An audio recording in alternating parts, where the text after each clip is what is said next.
The Launchpad is great for developing a project because it has an onboard programmer and debugger, power supply. You can put header strips on it and use jumper wires to connect it to various things. But once you've got something working, you may want to build a printed circuit board for it, or maybe just if it's a one-off, build it on a small little prototype board with point-to-point wiring. And to build the IR capture device, well, we could just do something like this, which would be very reasonable. We'd have a voltage regulator, a few capacitors that would supply the MSP430 with a approximately 3.3 volts. Maybe put a LED to show power, and of course the status LED to show that it's receiving IR, and of course the reverse biased infrared LED that's being used as a detector. This would be a very reasonable design. There is, however, a way to simplify it a bit. Instead of a voltage regulator, what I'm going to do is use an ordinary red LED, and the forward voltage drop of that is about 1.6 to 1.8 volts, depending on how much current is flowing through it. So it's going to drop the 5 volts down to a little over 3 volts, which will power the MSP430 within its operating range. And of course there's the usual capacitor that's required to lower the supply impedance so the MSP430 doesn't glitch.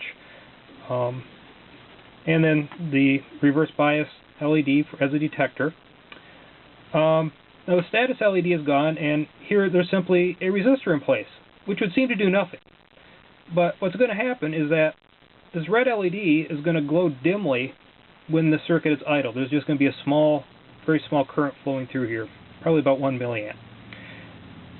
When the MSP430 turns on this output, it's going to force about 10 milliamps to flow through this resistor, which is also going to have to flow through the red LED, which is going to make it go from a dim glow to a much brighter glow.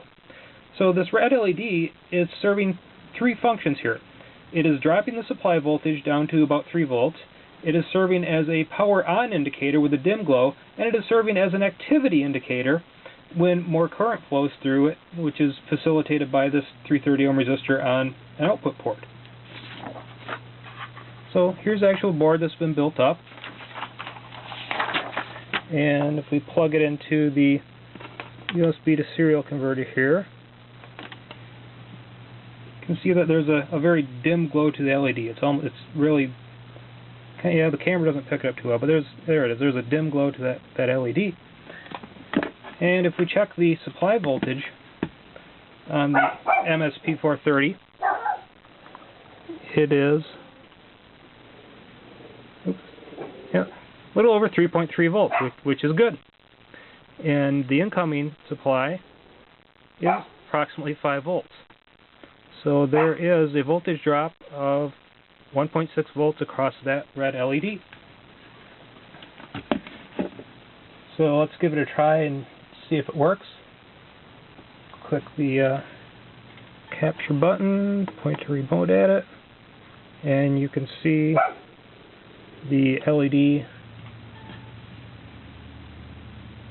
Actually, the camera does not pick that up. You have to take my word for it that the red LED flashes.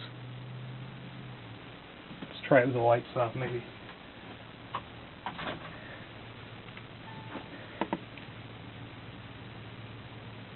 Okay. The camera refuses to pick up the flashing LED. You'll have to take my word for it that it really is flashing. And even in the previous video, in the previous videos there's some severe aliasing that's going on between this flashing red LED and the frame rate of the camera. In the previous videos it looked like it was kind of pulsing, when actually this thing is flickering very rapidly, but it's just not being seen by the camera, unfortunately. Maybe try longer duration here.